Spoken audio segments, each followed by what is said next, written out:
I think you might know why I do this, but it helps me understand, and it really helps me. The AI is going to be the most important thing ever, and it really helps me wrap my mind around it. So let's get into what happened today, and I'll be able to explain a little bit, at least my general understanding of the stock market when somebody goes IPO, what that actually means, and why it's so important for us to be paying attention, because just the way things are designed in that particular world, while it really is for the shareholders, and while the shareholders are like teachers and policemen and firemen that happen to have a pension fund, and that's all well and good, it might help on that level, but it really doesn't help everybody. But let me explain what that means, and then we'll get into this. So this morning, the most powerful technology ever built took its first step towards Wall Street. A company named Anthropic, Claude, filed to go public. So going public has a name. It's called an initial public offering, or IPO. That's a fancy way of saying a private company is about to start selling small pieces of itself called shares to anybody who wants to buy them. You, me, retired teacher, hedge fund, anybody with an account. Anthropic is the company that makes the Claude artificial intelligence, the large language model. Paperwork was sent in this morning, June 1st, to the Securities and Exchange Commission. That's the government agency whose job it is to watch over the stock market and keep companies honest. The number on this company is hard to say out loud. Investors think it's worth about $965 billion. That's bigger than its main rival, a company called OpenAI, for the first time. And OpenAI is only days behind with the same move. Both want to be selling shares to the public by this fall. Now, the news today is going to also be about the money. The money. Who is worth more? Who wins the race? Biggest stock sale in history. That's the headline. And here's the part nobody's telling you. A day a company starts selling shares to the public, something changes about who that company actually works for. And it's not a small thing. It changes the whole machine underneath. So today we're not going to talk about who's winning. We're going to talk about what happens to the tool in your pocket the day its owner has to answer to the stock market instead of to you. So stick with me here, because this is what matters for the plumber, the hairstylist, the person reading this on their lunch break, all of us. Now let's get into it. Start with a simple question. Who does a company actually work for? When a company's private, the answer is whoever owns it. The founders, the early backers, the people that put money into it. People who, at least in theory, can choose to do the right thing even when it costs money. Anthropic was built as something with a special name, a public benefit corporation. That means the company is allowed on paper to weigh what's good for the people against what makes the most money. That's even set up as a special group called a trust that holds the kind of share that lets the board pick its members. The whole point was to protect the mission from being run over by the money. Think of it like a Wall Street built on purpose. People who started these companies saw the pressure coming and they tried to build a wall against it.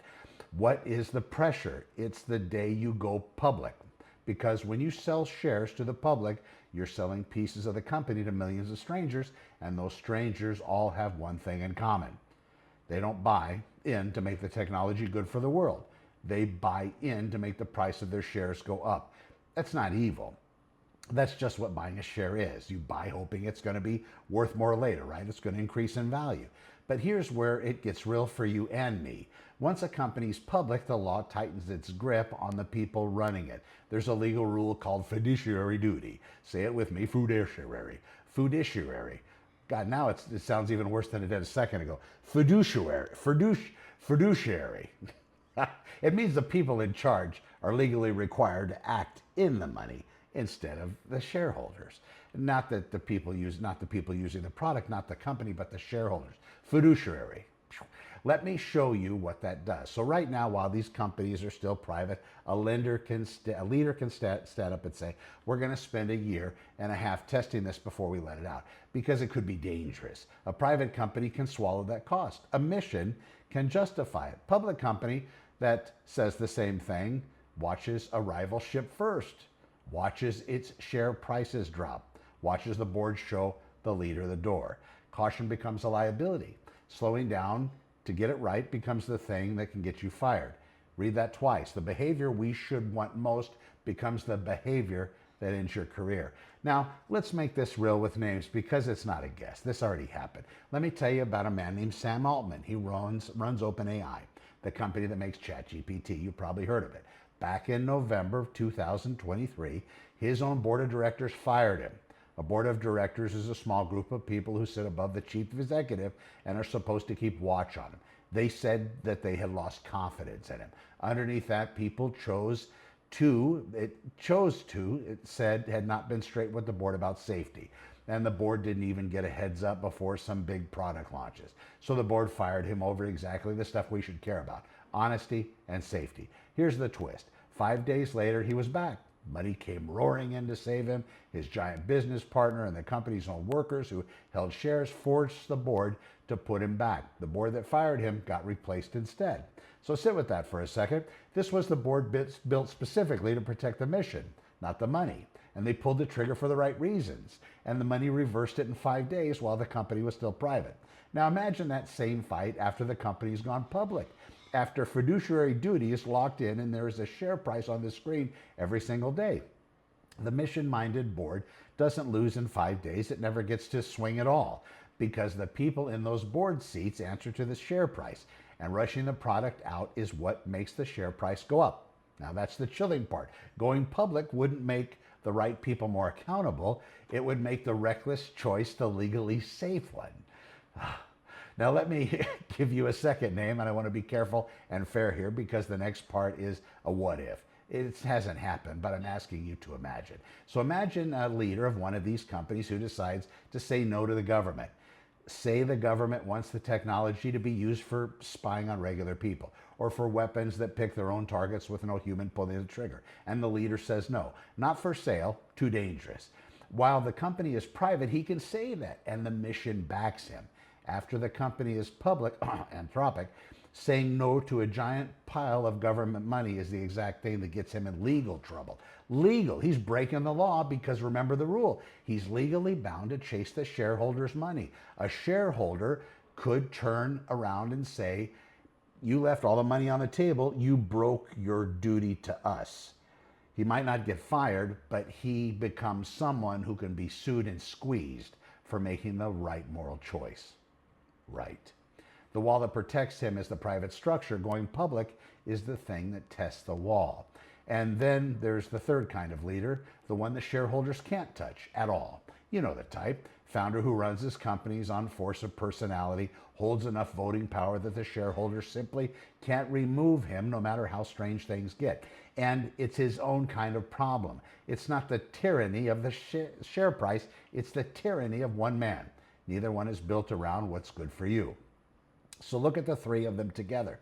One leader, the money protects even when he's reckless. One leader, the money could punish for doing the right thing. And one leader, the money can't control at all. Three different stories, one root cause. Going public does not put the right person in charge of the most powerful tool ever made. It just turns up the volume on the wrong incentive.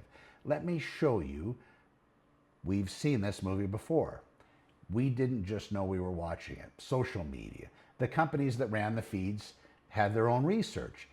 Their own people told them the machine that keeps you scrolling and hurting kids. And the machine kept running anyway. Why? Because the thing they were legally rewarded to grow was attention. Attention was the number one shareholders paid for. The number one, the kids lost. That's the last 15 years in one sentence. The company grew the thing it got paid to grow, and the thing it got paid to grow wasn't your well-being. Now, take that exact machine and point it at a technology smart enough to study how your own mind works in real time while you use it. That's the deep end. So let us go there. Here's why artificial intelligence is a different animal than anything before. Three reasons. First, speed. A cigarette doesn't get more addictive overnight, but a bad decision inside one of these companies ships to 1 billion phones before the next time they report the numbers to the investors. That is no factor. There's no factory to slow it down. It's instant and it's everywhere at once. Second, it builds itself. The technology is being used to make better versions of itself, so the pressure cuts corners to stay ahead doesn't just add up. It snowballs. Every company knows that slowing down may mean losing the lead forever, so nobody can afford to be the one who slows down. Everybody races, even the ones who know better. That's a trap with a name. Smart people call it collective action problem. Well, it just means everybody would be safer if they all slow down together, but not a single one of them can afford to be the only one that does. Third, and this is the one that should keep you up at night, after a company goes public, the people technically in charge are the shareholders and the board. And those people can't actually judge whether a technology is safe. They don't have the training.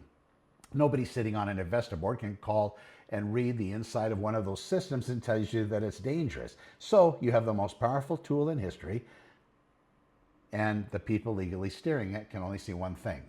Did the number go up? It's like handing the controls of a jet to a room full of people who can only read the fuel gauge. As long as there's gas, yet full speed ahead. They can't see the mountain coming because they can only see the fuel gauge. All right. Now I'm going to be fair because I don't gloom just to scare you. And there's another side and it's real. So going public also means sunlight. Private companies can do a lot in the dark. A private company has to open its books, file reports, and answer to regulators. Some smart people argue with a straight face that this daylight actually means the companies are safer, not more dangerous. It's a fair point. I'm not going to pretend it's not. Needing to make money kills junk. A company that has to earn cannot burn billions of dollars while a small group of insiders decided what's good for you with nobody checking them. Sometimes the mission-only version becomes its own kind of unchecked power. We have a flash of that in the Sam Altman story. So it's not as simple as public bad or private good. It's that the structure about to take over has a known weak spot, and we're about to test that weak spot on the highest stakes technology we've ever made. But here's the bigger thing I need you to see, the one almost nobody's talking out loud or saying about. Now, forget the artificial intelligence companies for a second. Think of every other big company, the insurance company, the bank, the hospital chain, the store where you shop, customer service. Every one of them has shareholders. Every one of them lives under the same rule. Make the shareholders more money. Now hand each of them a technology that can do work a human used to do. Cheaper, faster, no paycheck, no health insurance, no sick days, no vacation, no lawsuits for slapping somebody on the ass at the water fountain. Here's the trap in one sentence.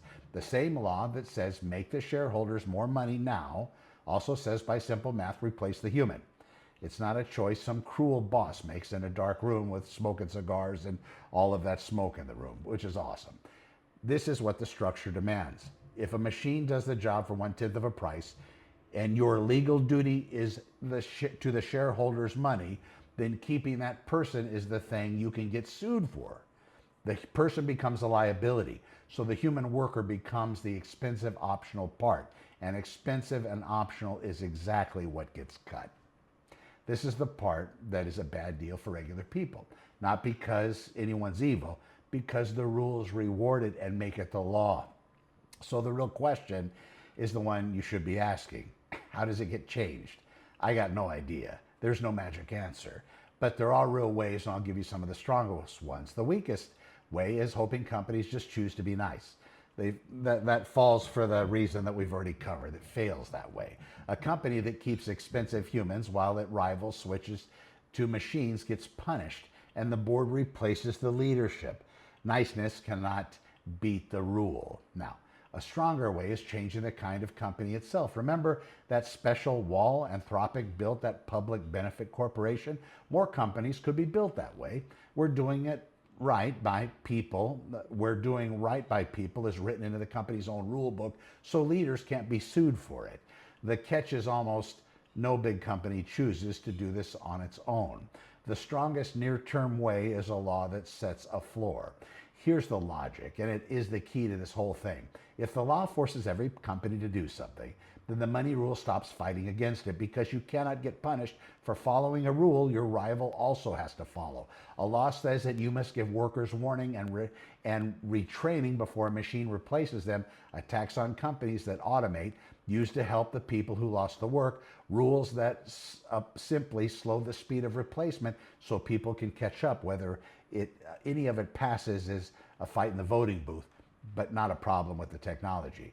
Here's one more way, and this is my favorite because it does not fight the money rule, it uses it. Give the workers a piece of the machine. If the technology makes the company 10 times more productive, let the workers own a share of that, and the worker is also the shareholder, and suddenly the company is legally bound to serve them too. You turn that very rule that was cutting people back into a rule that pulls them back in. So here's where this all ties together. We know how it works right now. Private companies holding the line on caution because they can.